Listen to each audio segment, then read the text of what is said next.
It is a very sad day. This is the real last episode of the exercise application assignment. And I'm gonna miss you guys. No, I'm not. I hate this. Just kidding. Just kidding. Professor, if you're watching this video in particular, I didn't say that. Okay, so what was my workout for today? The workout for today was, it was my back and triceps workout. So basically, we we didn't get to do it in the order we wanted to today, so I had to start out on the what's it called, the upper back thing. So upper back machine rows, and then I actually only did 2 sets there, and then I did 2 sets of shrugs but with a neutral grip, and then we went to the lat stuff, so behind the neck pull downs, seated cable rows, single arm high rows. Then we did triceps, pull over press, single arm tricep push down, and then we finished on abs. Cool. All right, so let's talk about just a little bit more of environmental adaptation. So altitude is one of the big ones. Basically, you're going to see an increase in oxygen consumption as you go up higher in altitude from sea level. VO2 max is kind of the biggest thing that acclimates there. So yeah. So hypoxia inducible factor is kind of the stress protein that we're going to see there. So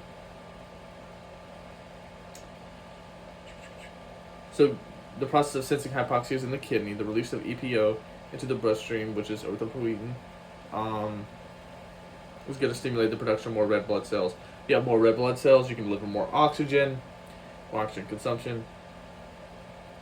So the kind of thing that happens is, so decreased blood oxygen goes to the kidney, increased erythropoietin, red bone marrow is going to be stimulated to release more red blood cells, increased blood oxygen.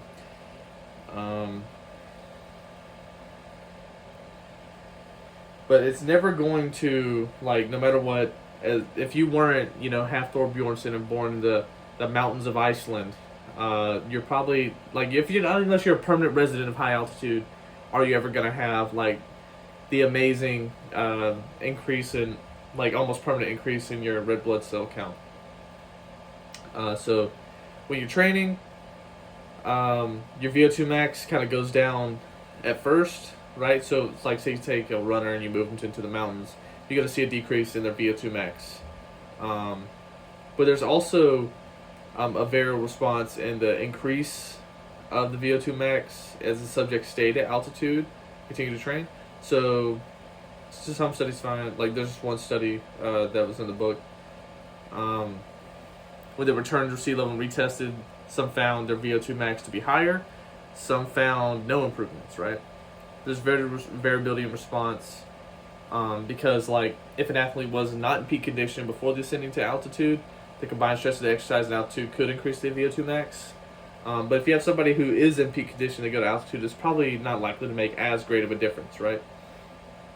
Could also just be the variability of how high the altitude was that they were training at. Also the temperature. So let's see. Is there anything else from this chapter that's particularly important? That at least I have written down.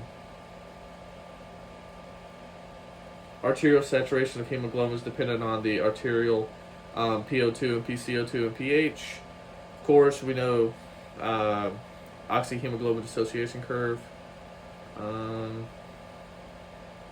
Person who can ventilate great volumes in response to hypoxia can exhale more CO2 and cause the pH to become elevated, right?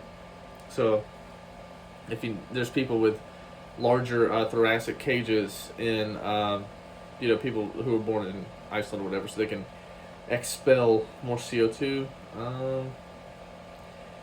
Let's see. It has been shown that those who successfully deal with altitude, strong ventilatory drives, and have a higher arterial PO2 and oxygen saturation. In fact, when alveolar PCO2 values were obtained. Yeah, okay.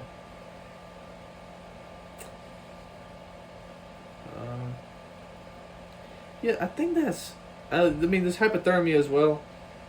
Well, hypothermia and hyperthermia. Hyperthermia is also mentioned at the end of this chapter.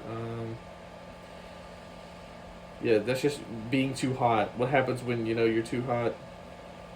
Disorientation, confusion, dizziness, hysteria, excess fatigue, fainting. You can acclimate to heat, just you can acclimate to cold and elevation. Uh, yeah, okay. I think that's just about all we covered. Wow, what a kind of lackluster episode. But yeah, that's it. Here's the end of the exercise application assignment for realsies.